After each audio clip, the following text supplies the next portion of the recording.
Hello, my name is Sam Feltham and welcome to Expert Interviews here on Smash the Fat. With me is a guy I have been following for as long as I have been in the health and fitness industry, and it's a real pleasure and honour to have him on our show. It's the Professor Robert Lustig, all the way from San Francisco. How you doing, Rob? Thanks so very much for having me, Sam. My pleasure. It's really fantastic to have you on the show today. I mean, as I kind of said, I've been following a lot of your work for kind of the past 5 years, really. Ever since I've been in the health and fitness industry, I'm still an infant in that kind of terms. And just before we kind of get into the nitty-gritty of today's interview, which is mainly going to be on sugar, the bitter truth. And what exactly kind of is your background for anybody that doesn't know or has heard of you at all, and why exactly is it that you want to help people as well? Well, I'm a pediatric neuroendocrinologist. That's a long title. So what I do is I help take care of kids with brain tumors who have defects in their ability to tell their different glands and hormones what's going on. There is a form of obesity that occurs in patients who've had brain tumors called hypothalamic obesity, and this is where I got my start now 19 years ago. When I was at St. Jude Children's Research Hospital, I was faced with a stable of these patients who had survived their tumor only to become massively obese and succumb to a complication of the therapy. And the parents said, "This is double jeopardy. This is unfair. To have survived the tumor, but to ultimately die of a complication." And I was charged with taking care of these kids. It was my job to figure out what to do. So in researching the literature on this disorder, it became clear to me that what was going on was that these kids, because of the brain damage that had occurred because of the tumor or the radiation, they could not see the hormone leptin that their fat cells were making. And because they couldn't see that hormone, their brains thought they were starving. And because their brains thought they were starving, two things happened. One, they became excessively hungry in order to try to increase their leptin by making more fat. And number two, it reduced their activity because they were trying to conserve. So their sympathetic tone, that is the part of the nervous system that tells your muscles to work, was basically in the sewer. So they were storing and conserving, and so they were gaining weight at an enormous rate. And it was my job to take care of them. What I did was I went to the literature and looked this up and said, you know, maybe the problem here is the insulin that these kids were making that was excessively high. And so what we did was we gave these kids a drug that suppressed insulin. And the first patient, within a week of starting the medicine, she hadn't had a chance to lose any weight yet. The mother called me up on the phone and said, "Dr. Lustig, something's happening." And I went, "Oh my God, something terrible's happening, I guess. What's going on?" And she says, "Well, normally we would go to Taco Bell, and my daughter would eat 5 tacos and an enchilada, and she'd still be hungry. Well, we just went to Taco Bell, and she ate 2 tacos, and she was full. Then she just vacuumed the house." Oh, wow. These were kids who sat on the couch, ate Doritos, and slept. So I said, this is very interesting. And sure enough, we treated many more kids the same way, and we saw the same effects. Not only did they lose weight, not only did their appetites reduce, but they started exercising spontaneously. And what this showed us was that the two behaviors that we associate with obesity, that is, the increased intake, the decreased expenditure, the gluttony, the sloth, they were the result of the biochemical problem, not the cause. And so when you attack the biochemical problem, you can get kids to turn around. Well, obviously, our obesity epidemic is not because of brain tumors. The question is there something similar going on in the rest of the population? And the answer is yes. Everyone else has leptin, but their leptin isn't getting where it belongs either. But it's not because of a tumor, it's because of a physiologic change in what we call leptin sensitivity. And by researching that, it became clear that the reason for this was sugar. And it was sugar because it caused insulin resistance, and insulin blocks leptin, and it also increases the reward system to make you eat more, which also drives leptin sensitivity down. And so we started restricting sugar from kids who had obesity for other reasons. And lo and behold, they became leptin sensitive also. So the science brought me here. That's why I do what I do. My job is to help people because I'm a doctor, and I use the science to help people, and I also use the science to educate people. And hopefully, Sam, that's what I'm doing right now. Absolutely, absolutely. And kind of why is it? Is it just to purely help people, or is there kind of another reason as to why you want to help people? I help people because it's my job. In addition, you know, both the NHS and the American medical care system will have gone down the tubes by the year 2026 because of chronic metabolic disease. You know, there is so much money going out the door. Think of it this way. The food industry grosses $1 trillion a year in this country, but we have $2.7 trillion a year in healthcare costs, 75% of which are chronic metabolic disease that are related to sugar, and 75% of that is potentially preventable and recoupable. So that's $1.4 trillion each year going down a rat hole. There's more money leaving the system than the food industry is making. This is unsustainable. This is untenable. This is why Medicare will be broke by the year 2026. And to be honest with you, Sam, I'm going to be 69 in the year 2026, and I want my friggin' Medicare. Yeah, straight up. Straight up. And it's a real kind of similar story over here. I think it's the type 2 diabetes is going to be costing the NHS £50 billion by the year 2050, I think, or it might have been even earlier, which is crazy. You know, the NHS can't sustain itself like that. The data I saw in 2012 was that the NHS was already paying out £61 billion for diabetes in the UK. So this is an enormous chunk of change. And the point is that the people who suffer from type 2 diabetes are not just sucking money from the healthcare system and wasting it. They're also non-productive in their jobs. You've heard of absenteeism. Well, now we have presenteeism.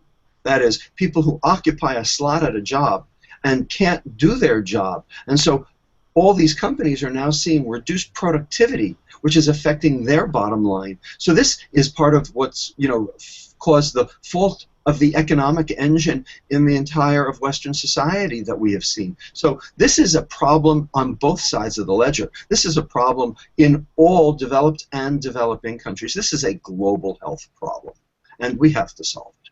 Absolutely, absolutely. It's imperative that we do, just for the survival of the human race, which sounds very dramatic, but kind of at the same time, it's very, very true. Now you kind of... also global warming and everything else. It's kind of like it's crunch time almost, isn't it? And you've kind of put all of your thoughts in a fantastic book called Fat Chance that I highly, highly recommend everybody that's watching the show, listening to the show, and if you get a copy, then make sure that you pass it on to someone else, and ideally to your local member of parliament, or at least the local head councillor in your local council as well, so then they can do stuff about it. The good news is that Parliament does know. There are two members of Parliament who are actually working this issue, one being Gareth Davies and the other one being Valerie Vaz.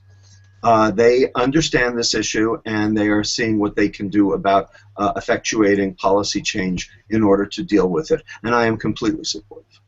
That's fantastic. That's fantastic to hear. I didn't quite realise that. And you're good friends and colleagues with one of our scientific ambassadors, Dr. Aseem Malhotra, who's been doing some fantastic work over here in terms of raising the awareness of the detrimental effects of sugar and whatnot, and trying to really push things forward. He's really kind of putting himself out there, kind of in a similar way that you are, like over in the States and the world as well. Well, there's a political action committee that's been formed of 20 scientists in the UK plus 2 advisors from outside called Action on Sugar. Some of the people are the same people that took on action on salt previously to get the British salt consumption down, which has now had very clear demonstrable effects in terms of reduction in hypertension and stroke. By weaning the British population off salt over a 5-year period, you have seen a reduction in prevalence of hypertension and stroke by 40%. And this was done under the wire by government with the food industry's cooperation because it caused no competitive disadvantage. The same thing could happen for sugar, and Action on Sugar is trying to do the same thing for sugar as what happened for salt. So there are people in the UK that are absolutely committed to making these changes, to seeing changes in health, in policy, in ultimate happiness, and I completely, totally support it. It's fantastic. It's fantastic, Professor. And as I was kind of saying there, you have put all of your thoughts in this fantastic book, Fat Chance. And I didn't tell you before you came on, but we're actually making Fat Chance our book of the month. Because it's a read that anybody that's interested in health, in particular kind of public health, needs to read that book. It's kind of, you know, something that should be on the book of every single medical school, that every single medical student should have to read. In the intro, I said this book was written only for those of you who eat food. The rest of you are off the hook. Well, I guess that means most people should read it. Definitely, definitely. And people can grab that book via Amazon at smashthefat.com/Lustig UK if you're in the UK, and if you're in the US, if you head to smashthefat.com/Lustig US, you can grab a copy right there, either on Kindle or regular print. Now, in kind of the start of that book, Professor, you kind of you talk about personal responsibility versus the obese 6-month-year-old, which is a fantastic chapter and a really good example, because a lot of people seem to think that obesity is just a personal responsibility problem rather than kind of this biological problem that's going on here. So can you take us through that? Sure.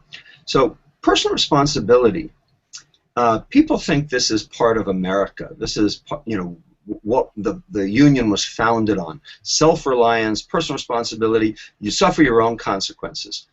This couldn't be further from the truth. Personal responsibility was actually invented by the tobacco industry back in 1962 because they were getting killed on the science of, you know, tobacco and lung cancer. And so they had to come up with another reason for people to smoke.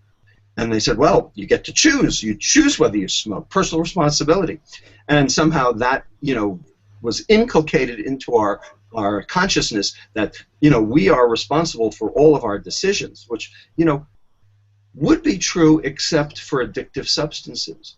Because every person who's addicted to an addictive substance knows that that substance is ruining their lives. They know that this is something that they can't control, and it's ruining their entire lives. What do you expect? We've already agreed that alcohol and drug addiction are diseases that needed treatment. Well, it turns out sugar is weakly addictive as well, probably in the same way as alcohol. Not for everybody. You know, in America, 40% of people are teetotalers. About 40% of people are social drinkers, where they can pick up a drink and put it down. But about 20% are true alcoholics. And probably the same for sugar. The question is, if you're a sugarholic, you know, is it personal responsibility if you can't even get help? Mm-hmm. Number one, you need the knowledge to effectuate personal responsibility. Well, we're kept from that knowledge because there are 56 different names for sugar on the label, so you don't even know you're consuming it when you are. And there's also no upper limit. In the nutrition facts label, there's no percent daily value that says this is how much you should be consuming, and going over it is too much. So you're kept from the knowledge. Access. In America, there are 600,000 food items in the American grocery store.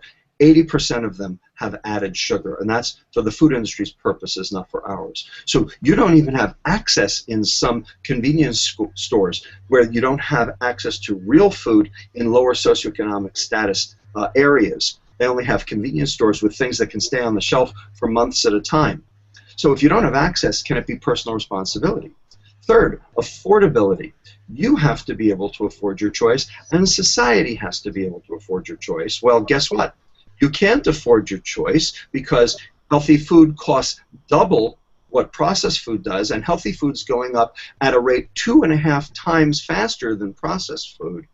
And also, society can't afford your choice because employers have to pay $2,750 per employee for obesity-related health concerns, whether the employee is obese or not, and that is reducing productivity and breaking the bank. And then finally, number 4, your choice can't hurt anyone else. And if your choice ends you up in the emergency room and I have to pay for it, then your choice is hurting me. So on those 4 grounds, personal responsibility is basically moot. And I'm not saying that people don't have responsibility for their own actions. What I am saying is that personal responsibility basically absolves corporations of their responsibility. So if you say it's personal responsibility, what you're saying is corporations have no responsibility, and that gets us nowhere. Absolutely. It's really important that we kind of make that distinction and start sort of seeing that this isn't just about kind of, you know, people making free will choices every day, but there are behaviors that are driven by hormones, and this kind of takes us on to the second part of the book, which is to eat or not to eat. That's not the question. You talk about kind of gluttony and sloth kind of being behaviors driven by hormones rather than by choice, which you kind of went into there at the beginning, but can we go into a little bit more detail about those? Sure, it's very simple. Sam, let's take you. Nice and thin. You eat. I like to think so. You eat 2,000 calories a day. You burn 2,000 calories a day. You feel good. Normal day. Are you going to gain weight, lose weight, or stay the same? Stay the same. Right, because you burn what you eat, nothing to store, stay the same. Okay, now let's do a little experiment. I'm going to put an IV in your arm. Tape it down. I'm going to follow behind you all day. And every time you reach for breakfast, lunch, dinner, snacks, all through the day, I'm going to pump you full of extra insulin that your body didn't want or need. I am going to over-insulinize you like we do our type 1 diabetics. Okay? Mm-hmm. This is the new Sam Feltham. You wake up in the morning, you start out the day eating 2,000 calories just like before, except now, because of the excess insulin, I'm pumping you full of 500 of those 2,000 calories straight to fat, right off the top. You are now 500 calories, 1/7 of a pound heavier, whether you liked it or not.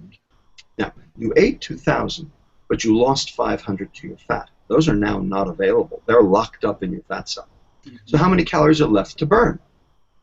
1,500.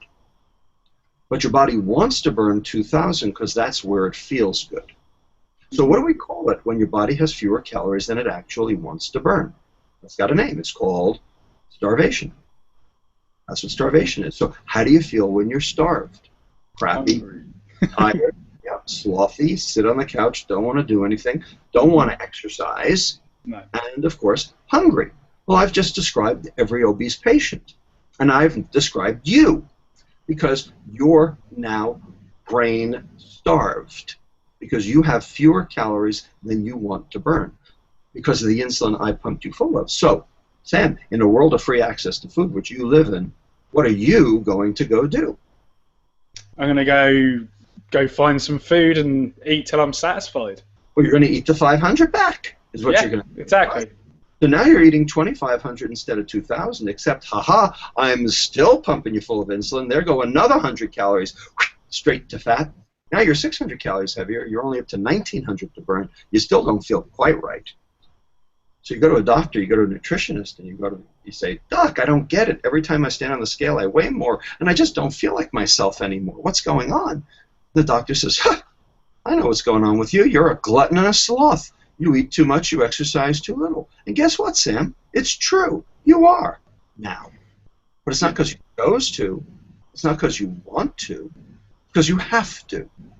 It's a biochemical drive that the excess insulin that I pumped you full of changed your behavior. Biochemistry changes behavior. And what we have now seen is that the environment changes biochemistry.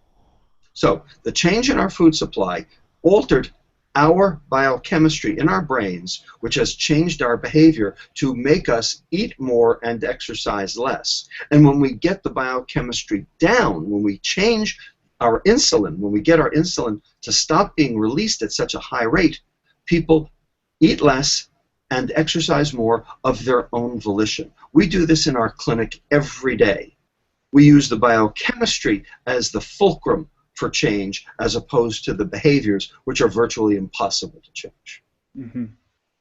Yeah, absolutely. It's a really important thing to kind of get across to people when you are treating them. I mean, I kind of advise people on a daily basis, what steps that they need to do to change who they are. And kind of it's important to kind of tell them that all of the behaviors that you're currently experiencing, aren't necessarily your own personal choice. These are behaviors driven by hormones. Absolutely. That are kind of like deep seated within you, and you'll do anything to overcome them.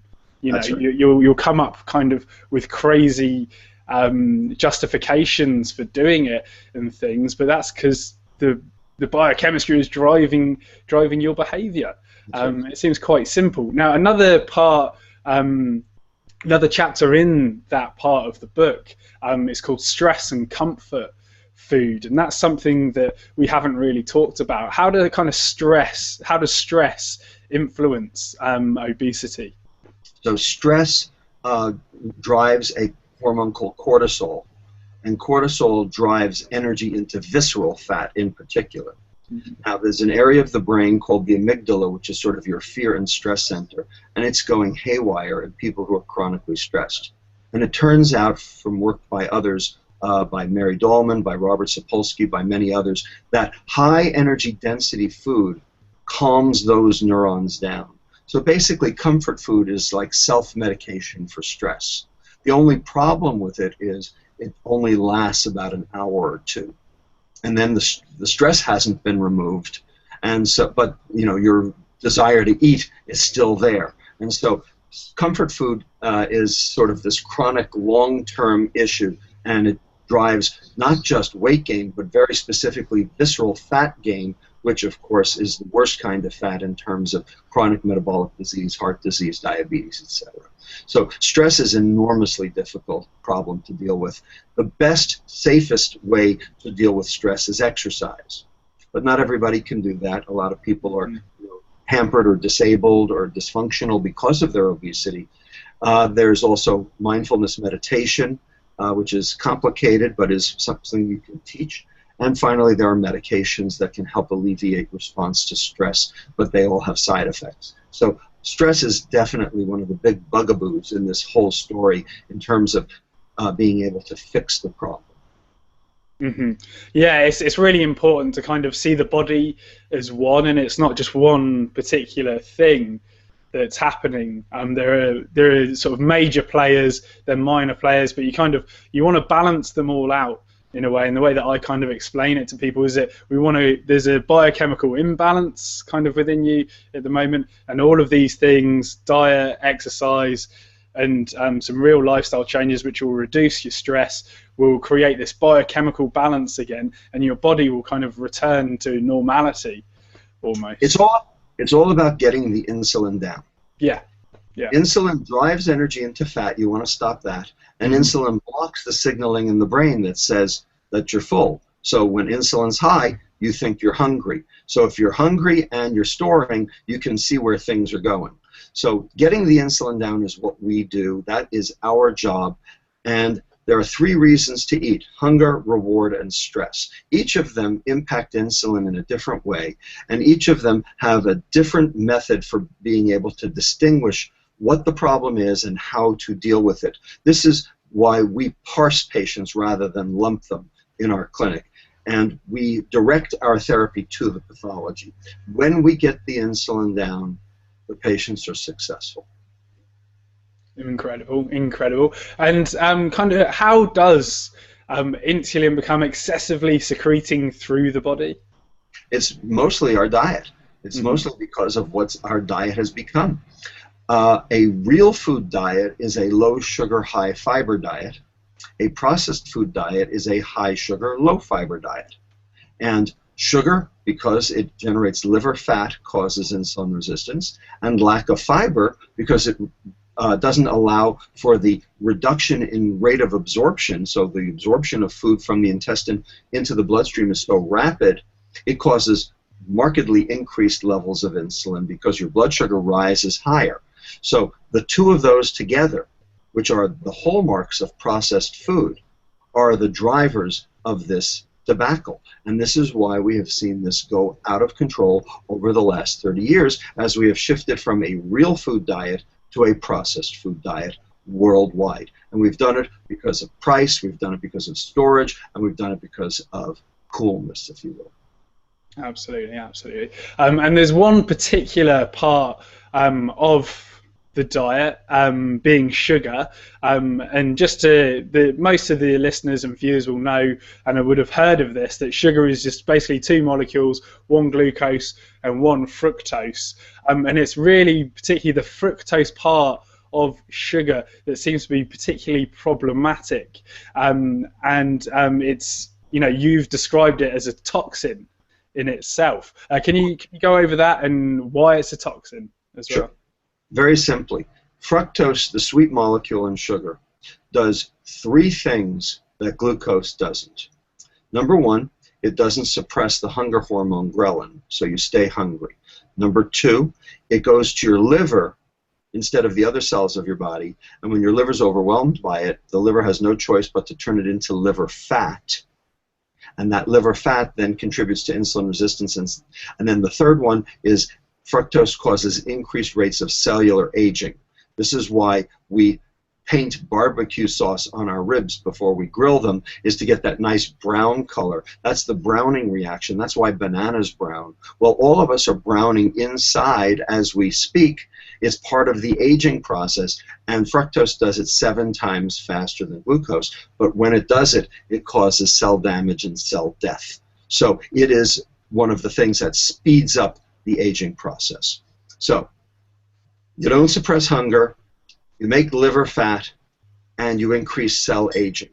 All three of those drive continued consumption, chronic metabolic disease, and that is why sugar is the most egregious of the various foodstuffs that we consume. Now, having said that, trans fats are even worse, but trans fats we now know are not generally recognized as safe. The Food and Drug Administration has basically said they have to come out of foods, so we will at least be seeing those be reduced in consumption over the next decade or so. So sugar is the most actionable of the problems in our diet today. Absolutely, absolutely. And with fructose, people often kind of just instantly think of fruit as well, and then people sort of like make this massive leap that you're demonizing fruit at the same time. So yeah, maybe just go over that quickly. Sure. I'm not demonizing fruit. I'm demonizing fruit juice. There's a big difference. Fruit has fiber. Fruit juice doesn't. The fiber ends up in the garbage. The fiber is good for you. The fiber is a nutrient even though you don't absorb it. And the reason is because the fiber forms a gel on the inside of your intestine which acts as a secondary barrier so that absorption is slower. When absorption is slower, that means your peak glucose will be lower, which means that your insulin will be lower, so you won't drive everything to fat. In addition, because the absorption is slower, your liver doesn't get overwhelmed. Your liver has a chance to catch up. So it's not just a dose issue, it's a flux issue. How fast the food gets from the intestine to the liver has everything to do with how that energy gets processed. And if you can process it properly, it's fine. And that's what happens when you consume fruit. Whereas with fruit juice, it goes straight to the liver, just like a soda. In fact, juice has a higher fructose content than soda does. So what you want to do is you want to eat your fructose with fiber, and that's what fruit does. So fruit's fine, the juice is not. Absolutely. Never drink your fruit, eat it. It's kind of the message there, definitely. Don't drink it. That's right. That's right. And kind of what is a safe level of fructose kind of on a daily basis for you? Because sort of toxicity is a lot in the dosage as well. Yes, absolutely. So the World Health Organization says that no more than 5% of your total daily calories should be from added sugar. And I make that point very specifically, added sugar. We're not talking about milk sugar, and we're not talking about fruit. We're talking about added sugar by the food industry. So that comes out to about 25 grams of sugar, which would be 12 grams of fructose, because fructose is half of sugar. So that's not very much.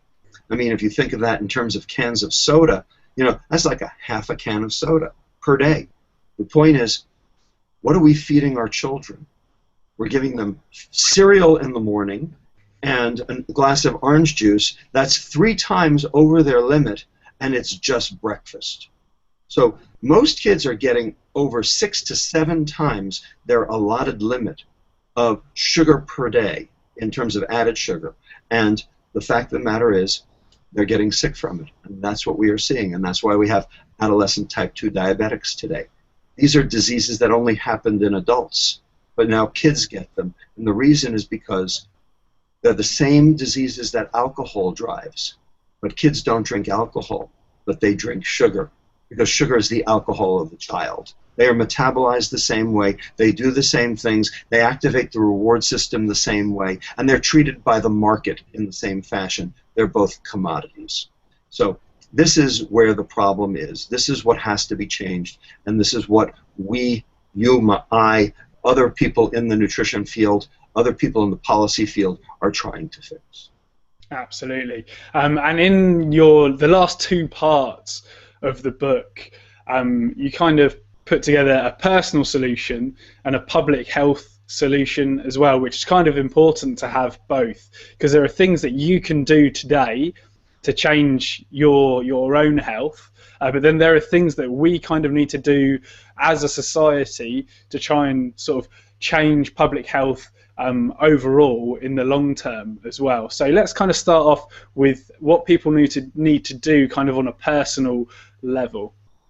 Well, so the first thing they need to do is they need to educate themselves as to what's going on, what's wrong, and what to do about it. Unfortunately, today that means reading food labels. And I'm not happy about having people read food labels, because food labels are very complicated, and really the information you want isn't even on the label. We're trying to fix that as well. The way I put it is, all food is inherently good. It's what we do to the food that's not. When we add sugar, that's a problem. When we take away fiber, that's a problem. But when you look at the food label, you can't tell what's been added and what's been removed. So I personally think the entire concept of the food label has to be rethought. But in the absence of that, people need to understand what those 56 names for sugar are. They need to be able to look at a label and say, this one here isn't so good for me. Ultimately, the best food is the food that doesn't have a label, because real food doesn't need a label, because nothing's been done to it. Is there a label on an onion? Is there a label on a head of broccoli? No. And the reason is because they don't need a label. Mm-hmm. But the problem is that means cooking for yourself. So cooking for yourself is probably the best way out of this debacle. The problem is it takes time, and people now don't have time because they have 2 jobs, or one parent working families, and kids to cart all over the countryside, to play this, soccer game, or, that baseball match, etc. So this is, a big problem in terms of how our society has changed. And processed food, unfortunately, has allowed it to change in many ways for the worse. The other thing you need to do is you need to understand the hormones that control energy balance. So you have to understand leptin and insulin and ghrelin and the satiety hormone called peptide YY, and you have to make those work for you instead of against you. I just did a PBS special here in the United States, a public television special called Sweet Revenge, Turning the Tables on Processed Food, where we teach people what those things are and how to use the various hormones that control how you burn versus how you store, and whether you're hungry or not, to your advantage instead of to your disadvantage. One thing, for instance, is wait 20 minutes for second portions, because it takes that long for the food to get down the intestine to get the satiety signal. You know, kids eat a plate of food. They say, I'm still hungry. The parent says, how can you be hungry? You just ate a whole plate of food, but the kid is. Mm-hmm. So they give them a second plate because no one wants to be a bad parent, except the only reason the kid asks for the second plate of food is because they didn't get the satiety signal yet. They're not hungry, they're just not satiated yet. And so if you send them away from this table for 20 minutes and say, come back in 20 minutes if you're still hungry, they won't come back, and you will have saved a whole lot of calories and the fight. So explaining this to people is really important, and that's what we do in our clinic. So there are things that you can do for yourself, but ultimately this is about turning processed food around.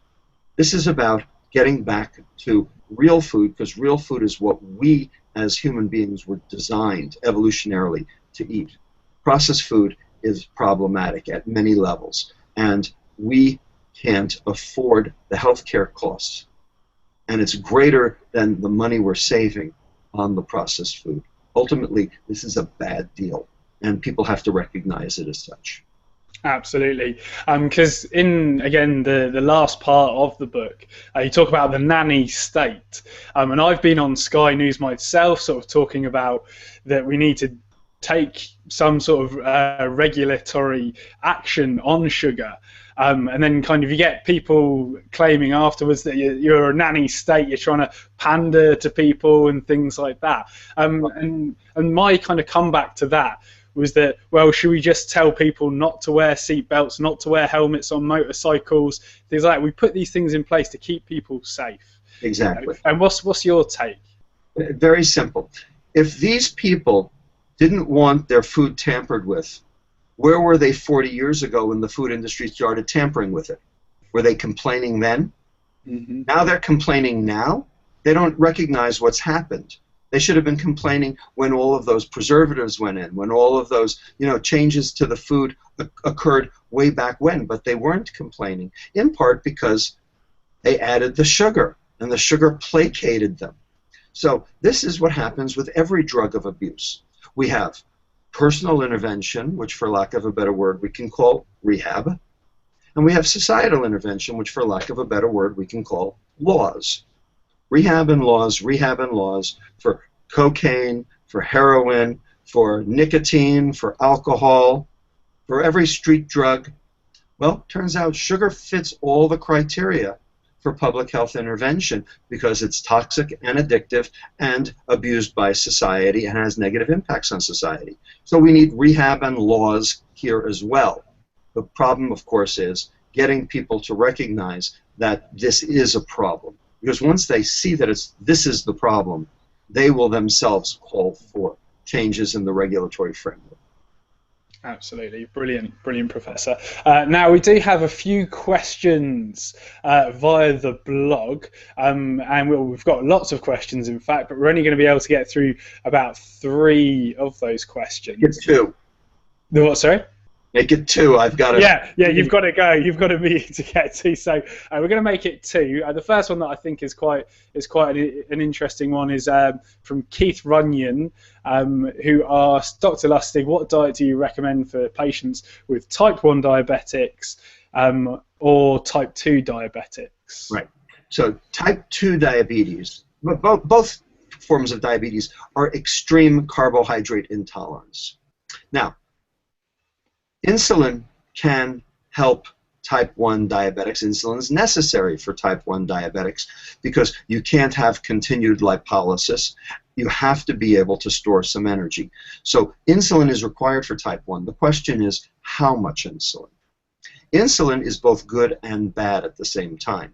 It's good because it lowers your blood sugar and keeps you metabolically safe, but it's bad because it causes cell proliferation, which causes vascular smooth muscle proliferation, which increases your risk for heart disease and for stroke later on. So what you want to do is you want to be on the least amount of insulin that can still do the job. So giving extra carbohydrate to diabetics is probably not a great idea. Richard Bernstein, a pediatrician here in the United States who has diabetes himself and got it when he was a child, and he's now 80 years old, has been on a carb-restricted diet his entire life. Now, he's an N of 1. I am not saying that all type 1 diabetics should go on a carb-restricted diet. That's not what I'm saying. What I am saying is that there's a balance between carbohydrate consumption and damage down the line, and that diabetics need to be aware of that, and they need to discuss it with their physicians. The American Diabetes Association today says, eat all the carbohydrate you want, just take enough insulin to cover it. I do not think that that is good advice. I personally think that that is a mistake. I am doing my part to try to fix that problem, although you can imagine that's a very uphill battle. Very much so. For type 2 diabetics, ultimately it's get yourself insulin sensitive. And there are 2 ways to do that. Exercise is absolutely essential to being able to do that. And the other is to reduce your sugar by eating real food. Real food. Now, refined carbohydrate, starch, is not real food. Bread is not real food. The wheat that came out of the ground is covered by bran. Okay? The rice that came out of the paddy was covered by rice bran. Okay? Every carbohydrate comes with its inherent fiber. And so if you eat your carbohydrate with fiber, you will reduce your glucose load, you will reduce the need for an insulin response, and you can start turning diabetes around. We reverse type 2 diabetes in some patients who are able to change their diet. And actually, reversing type 2 diabetes requires a change in the diet. Get rid of sugar first, get rid of refined carbohydrates second, and you will see miraculous improvements in your glucose tolerance and in your hemoglobin A1C. Absolutely fantastic advice. Because it's quite funny. I looked this up the other day, and I think it's about 2.5 meters worth of sugar cane go into a can of sugar. So just imagine trying to eat about 2 meters of sugar cane. You know, it's a heck of a lot of fiber. You can't eat it. You can only chew it because sugar cane has so much fiber. It's a stick. You know, it's not even consumable, and that's the point. Sugar in nature comes with inherent fiber, and the amount of sugar in any given food correlates with the amount of fiber. So if you eat it in its native form, it won't be a problem. Think of it this way. Opium was a medicinal, but heroin is a drug. Coca leaves were a medicinal. Cocaine is a drug. Sugar is the other white powder. Okay? When you have it as sugar cane, it's not a problem, but when you turn it into refined sugar crystals, it is a problem. And that's what happens when you super concentrate any of the naturally occurring substances in any foods today. That doesn't happen when you eat real food. Precisely. And then the final question before you have to go, Dr. Lustig. MF asks, Dr. Lustig, thank you for challenging the status quo on the obesity debate.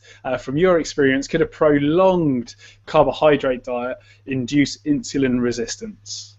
Well, prolonged carbohydrate. I'm not sure what that means. Prolonged low carbohydrate diet. Prolonged low carbohydrate diet. Yeah. No, actually, the data on that says that if anything, it improves and increases insulin sensitivity. This was done for the first time back in 1928 by William Stephenson at Bellevue Hospital. He admitted himself to the hospital and ate a straight meat diet for 1 solid year while they did physiological experiments on him, and he actually remained extraordinarily insulin sensitive, even though they didn't have any method for measuring insulin back then, but all the biochemical parameters were there.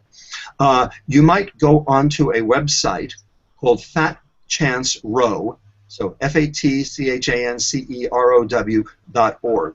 This is a husband and wife team Sammy Inkinen and Meredith Loring, who rode across the Pacific Ocean from California to Hawaii, unassisted, just the two of them, 2,700 miles, and the only food they took on board was fat and protein, a form of pemmican, not one molecule of carbohydrate, 45 days. And to prove that it could be done, number one, and number two, to show that they would actually come out physiologically healthier than when they went in, which they did. So there's a 45-day low-carb diet for you. The bottom line is we do not need carbohydrate. We like carbohydrate. Glucose is so important to our bodies that our liver will make it even if we don't eat it. And that's the point. You don't need to eat dietary carbohydrate in order to be healthy. A small amount of carbohydrate will not get you into trouble, but a large amount will. Same for sugar. A small amount of sugar will not get you into trouble, but a large amount will. But that's what our diet has turned into. All refined carbohydrate and all sugar all the time. That's what has to be fixed. Absolutely, and it's a real problem, and thankfully people like yourself are really starting to make some changes within the world, sort of through you talking to policy makers out there, and also with your book as well, which is a fantastic read. And as I said, it's our book of the month for October 2014, so I highly recommend everybody going to grab a copy of that on Amazon at smashthefat.com/Lustig UK, or in the US, smashthefat.com/Lustig US. And then finally, Professor Lustig, there's only one more thing for you to do, and that's to hear us smash it out with Professor Lustig. So I'm going to count to 3, and on 3 you've got to shout "smash it out" to the camera. So 1, 2, 3. Smash it out! Awesome! That's fantastic, Professor. That's greatly appreciated, and your time is greatly appreciated as well. It's been fantastic chatting to you. My pleasure, Sam. Absolutely fantastic. And yeah, well, I just wish you all the best from now on. And if you need a hand from us across the pond, then just give us a shout. And if you're ever in London, I'd love to take you out for a steak. My pleasure. My pleasure, Sam. I'll take you up on it. Definitely, definitely. All right, Professor, thanks again, and I'll speak to you soon. All right, bye-bye now. Bye.